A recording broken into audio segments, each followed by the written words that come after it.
Hello students, welcome to the today's session, day 11.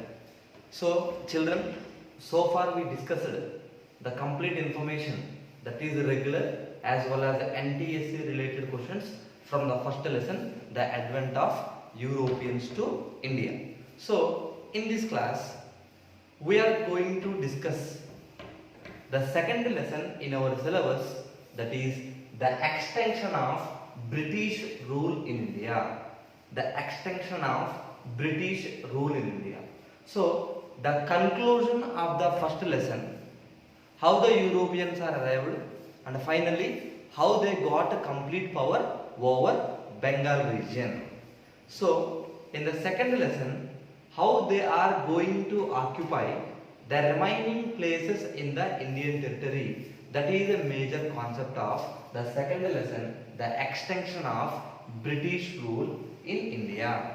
First of all, let me write a few topics which we discussed in the previous video or else in the previous lesson. First of all, in the first lesson, we discussed about Carnatic Wars. Carnatic Wars. And we discussed two battles. One is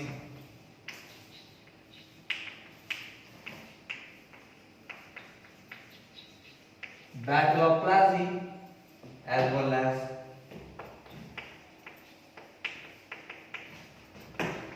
Battle of Buxar. Battle of Plassey and Battle of Buxar. And finally 1765, right? So in the year 1765, Robert Clive implemented real government concept over Bengal. Okay. Through the Carnatic Wars, British made the other Europeans. Through the Carnatic Wars, other Europeans, they are unable to challenge against English. Through the Carnatic Wars, other Europeans unable to make challenge against British. So why? Because means in the Carnatic War, in the overall Carnatic Wars, British got victorious, so that other Europeans, they are unable to make any kind of challenge against the British in India. So that is the result of Carnatic War. Next, Battle of Plassey. Battle of Plassey which year? 1757. As well as Battle of Buxar, that is in the year of 1764. So by the Battle of Plassey and the Battle of Buxar, the British gained complete right over Bengal.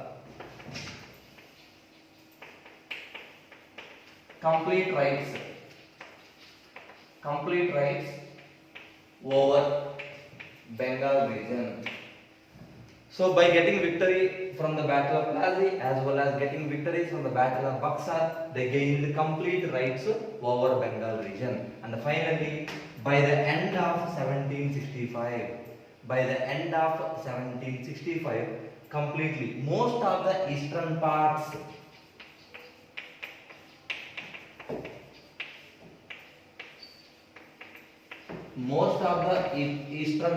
in India under British. Listen carefully, children. Through the Carnatic Wars, other Europeans, they are unable to make any challenge against the British. By the Battle of Plassey and the Battle of Buxar, the British gained complete rights over Bengal. And in the year 1765, I told to you, in the year 1765, dual government is introduced by the Robert Clive. So most of the eastern parts of India, eastern part means what will come? Bengal, all the regions will be under the control of Britishers. So now, at that time, they gained complete rights over eastern part as well as Bengal. But they are unable to strengthen their position in South India. Their power only restricted to the Bengal region. Why? Because means at that time in the south region, here Mysore as well as in the western part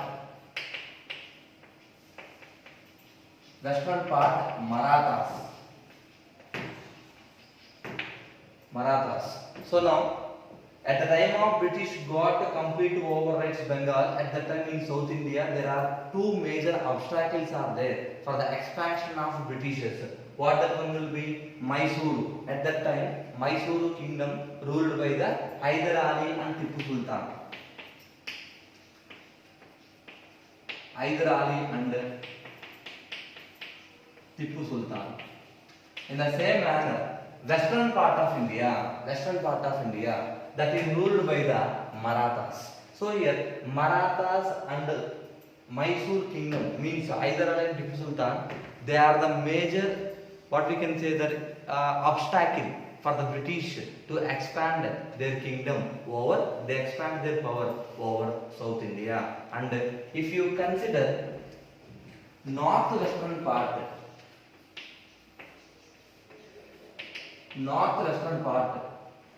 that is ruled by Sikhs. In Sikh, Ranjit Singh is there. Ranjit Singh. He is also one of the major obstacle for the British. Listen the concept carefully, children. Here, at the time of Britishers got complete right over Bengal. At that time in South India, Mysuru region ruling by the Hyder Ali and Tipu Sultan. Western part means Maharashtra, that is ruled by the Marathas. Maratha founder who Shivaji, right? After the death of Shivaji, the kingdom taken by the Peshwas. So Peshwas are the most powerful rulers there. And here in the northwestern part, here Sikhs are there. Especially Ranjit Singh is very successful to strengthen their army against to the British. So here, what we can say that in the later part of 19th century, latter part of 19th century means what? Second half of the 19th century. If you take into consideration 1850 to 1899, that is second part of 19th century, Ranjit Singh is one of the important, strongest man in the northwestern side of India. And moreover that in the from the mid of 18th century, from the mid of 18th century to from the mid of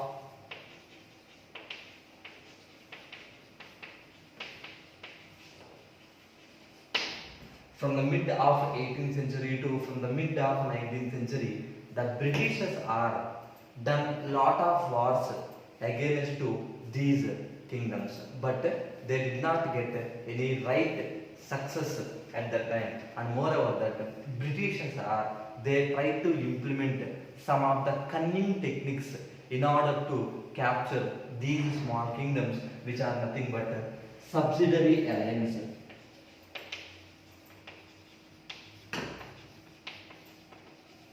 Subsidiary alliance, as well as doctrine of lapse. Britishers are implemented some cunning techniques in order to capture the kingdom, that is subsidiary alliance. Subsidiary alliance introduced by Wellesley, Lord Wellesley, and doctrine of lapse introduced by Lord Dalhousie. These 2 points are very important, children. Here, subsidiary alliance is introduced by Lord Wellesley, and the doctrine of lapse, that is introduced by Lord Dalhousie. These discussion about subsidiary alliance and doctrine of lapse, we will discuss in the further classes in depth. So far these kind of techniques followed by the British in order to expand their kingdom, not only in a Bengal region, and also they want to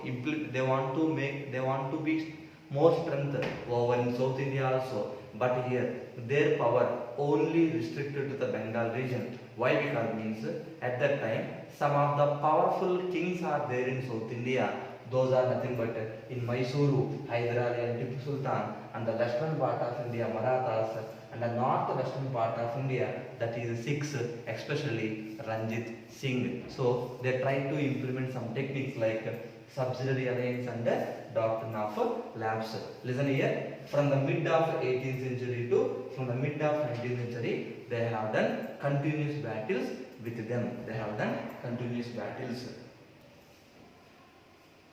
Okay, children, the Britishers, they have done battles with the South Indian kings, means Hyder Ali and Tipu Sultan and Maratha Federation, and against the Sikhs in the northwestern region from the mid of 18th century to the mid of 19th century. So here, generally, the wars fought by the Britishers over South India are to capture the remaining regions. They have done 3 Anglo-Maratha wars. 3 Anglo-Maratha wars. 3 Anglo-Maratha wars. And 4 Anglo-Mysore wars. 4 Anglo-Mysore wars. And 2 Anglo-Sikh wars. This is the structure of the battles fought by the British to capture the remaining regions. They fight together 3 Anglo-Maratha wars. Anglo-Maratha wars means here the battle between Britishers and Marathas, and 4 Anglo-Mysore wars. Here Anglo-Mysore means Britishers and Mysuru kingdom, and 2 Anglo-Sikh wars to capture northwestern region. They have done 2 wars with 6 army, that is Anglo-Sikh wars. So with regarding to Anglo-Mysore wars, we will get to know in the 4th lesson. So in the 2nd lesson, the extension of British rule India, you are going to learn about 3 Anglo-Maratha wars and 2 Anglo-Sikh wars. So now, first of all, we will discuss the 3 Anglo-Maratha wars. So here, the first Anglo-Maratha war.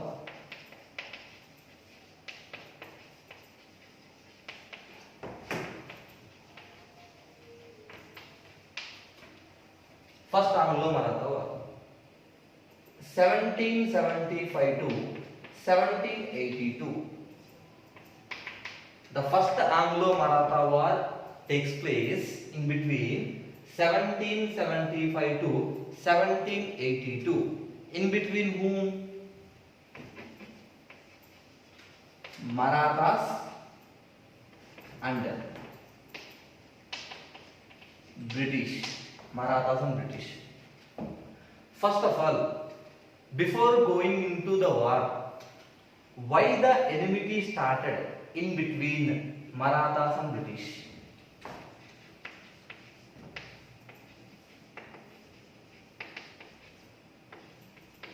Why the enmity started between Marathas and British? Based on this reason only the war happens. So now why the enmity started? Listen the concept clearly, children. Here Marathas instilled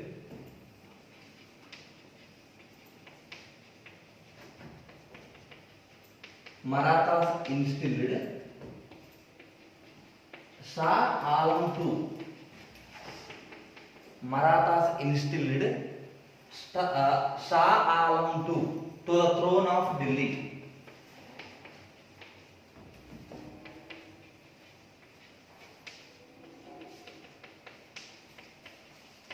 This is the first reason. Listen carefully. Marathas instilled. Instilled means what? They have kept. They are appointed. Who? Shah Alam II to the throne of Delhi. First of all, you should know one thing here. Who is Shah Alam II? Mughal emperor.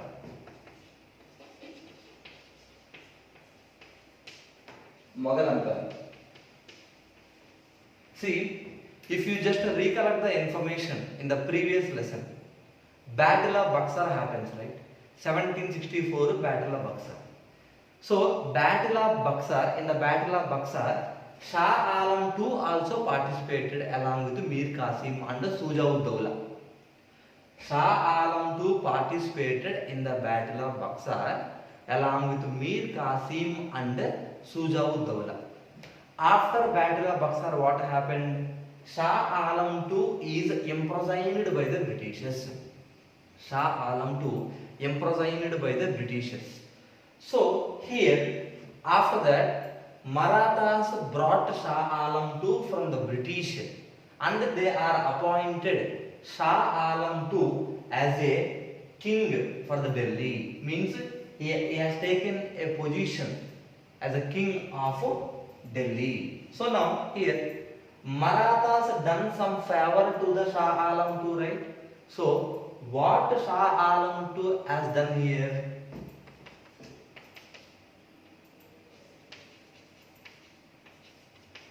Shah Alam II gave two places to Marathas. Those are Kora and Allahabad. Listen children carefully. Marathas instilled Shah Alam II to the throne of Delhi. So Marathas, they have done favor to whom? Shah Alam II. In return, Shah Alam II, what he gave to Marathas? He gave two places. One is Kora and Allahabad. Children, this Kora and Allahabad initially Shah Alam II gave to the British. I hope you are clear with this point. Initially, Kora and Allahabad places, Shah Alam II gave to the Britishers. So now those places again he is taken back and he gave to whom? Marathas. I hope you are very much clear here. Shah Alam II gave Kora and Allahabad to Marathas. That initially gave to British. Shah Alam II gave Kora and Allahabad to Marathas. These places initially gave to whom? British. That is the reason why Marathas rescued Shah Alam II, right? There is a enmity started in between Marathas and British. So before going into this war, we should know first of all why there is a enmity in between Marathas and British. Here the reason is the Marathas instilled Shah Alam II. See, Shah Alam II is imprisoned by the British after Battle of Buxar. That Shah Alam II again appointed as a king for Delhi. By whom? Marathas. So for that, Shah Alam II gave two places to Marathas. What are the places? That is Kora and Allahabad. These places initially he gave to whom? He gave to British. Due to that reason, the enmity started in between Marathas and the British. So, due to this reason, the enmity in between Marathas and British started. Now, let us move on to the war, how it happens. Here, you have to know some important characters in this. The first Anglo-Maratha war. First of all, children, Maratha dynasty established by the Chhatrapati Shivaji. So already we know about Chhatrapati Shivaji, right? How much prominent king he is in the Indian kings, among the Indian kings, and more importantly, after the death of Chhatrapati Shivaji, the kingdom administration taken by the Peshwas. Peshwas means who? Prime ministers in the Maratha dynasty. Okay, let us discuss the structure of the first Anglo-Maratha war. The first Anglo-Maratha war took place in between 1775 to 1782. 1775 to 1782. Here,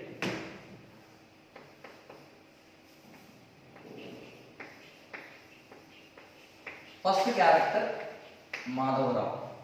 Madhavrao is one of the strong person. One of the strong person. Madhavrao is one of the strong person in the Maratha. He is a strong person. Strong person. Madhavrao's brother. Madhavrao brother Narayan Rao.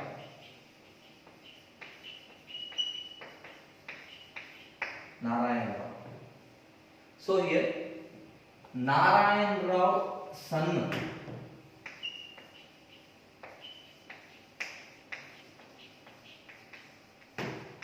Madhavrao II. Narayan Rao son Madhavrao II.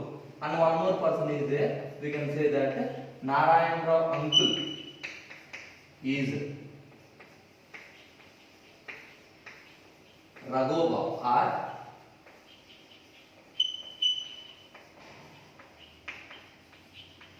Raghunatha Rao. Children, you must remember these names.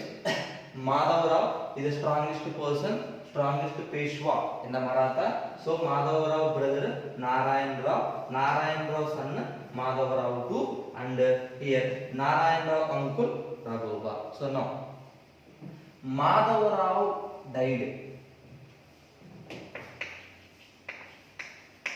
Madhavrao, a strong person in the Maratha Peshwa dynasty, Madhavrao died.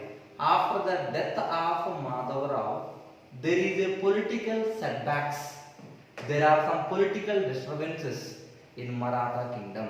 So here, the Britishers are looking for an opportunity to involve in the internal affairs of the kingdom. So now, Madhavrao died, right? So now, after Madhavrao death, obviously his brother Narayana Rao has to take the throne. I hope you are clear here. After the death of Madhavrao, Madhavrao brother who Narayan Rao, he has to take a throne as a Peshwa. But here what happens, Narayan Rao is killed.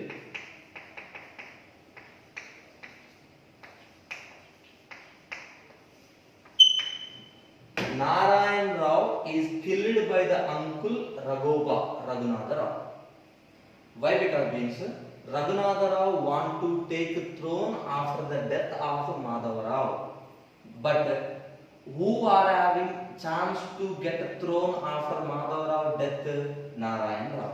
That is the reason why Raghunatha Rao killed Narayan Rao. So now Narayan Rao also died, right? At that time, Maratha Federation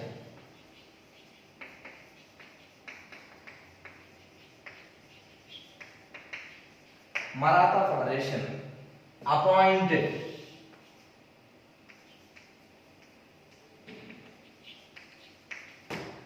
Maratha Federation means all the prominent people in the kingdom. They are appointed Madhavrao II is a Peshwa. Madhavrao II is a Peshwa. I hope you are clear. Listen again. Madhavrao is the strongest person in the Maratha dynasty, died. After the death of Madhavrao, his brother having chance, right? Narayan Rao has to take the throne. But here, Narayan Rao killed by whom? Raghoba, Raghunatha Rao. Why? Because means Raghunatha Rao want to be a Peshwa. But here, Maratha Federation, by know the things of Raghunatha Rao, Maratha Federation appointed Madhavrao II. Who is Madhavrao II? He is a son of Narayan Rao. So Madhavrao II appointed as a Peshwa by the Maratha Federation. So here what happens means, at that time Raghunatha Rao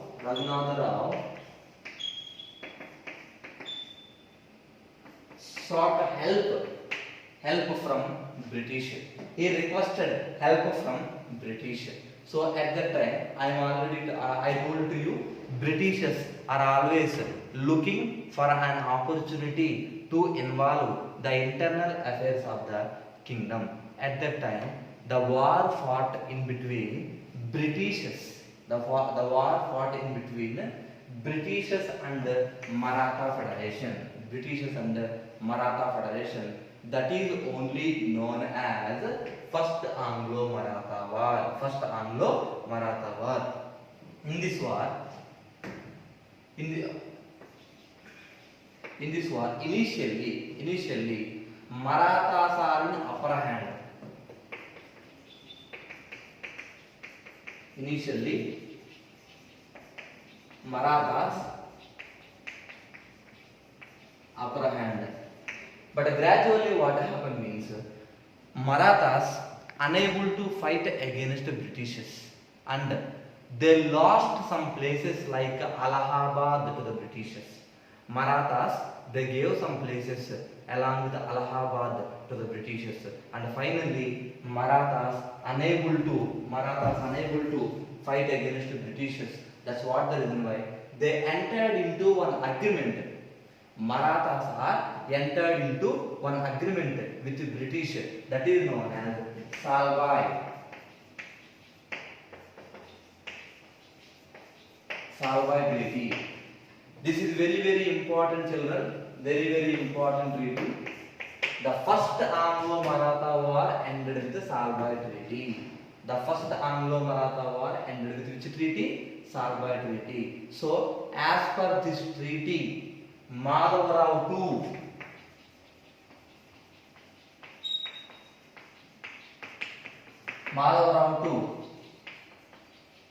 declared as a Peshwa.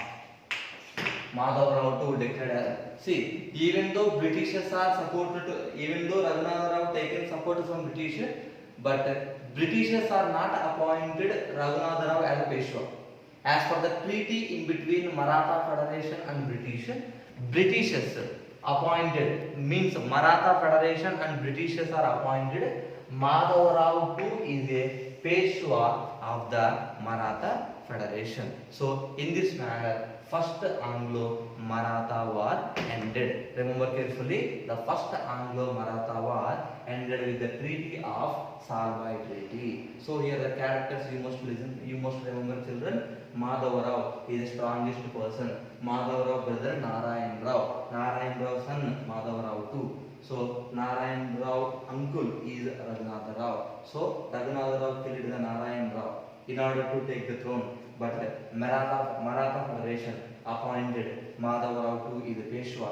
At that time, Raghunatha Rao taken help from British. So Britishers are involved in this war, and finally there is a war in between Marathas and British, that is known as Anglo-Maratha Wars. First Anglo-Maratha War 1775 to 1782. That war ended with which treaty? That war ended with Salwai Treaty. So in this manner, there is a war in between Marathas as well as British. So in this class, children, we discussed the introduction of the lesson, the extension of British rule in India.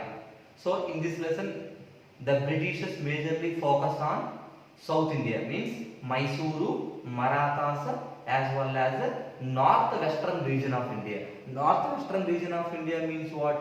That is Punjab.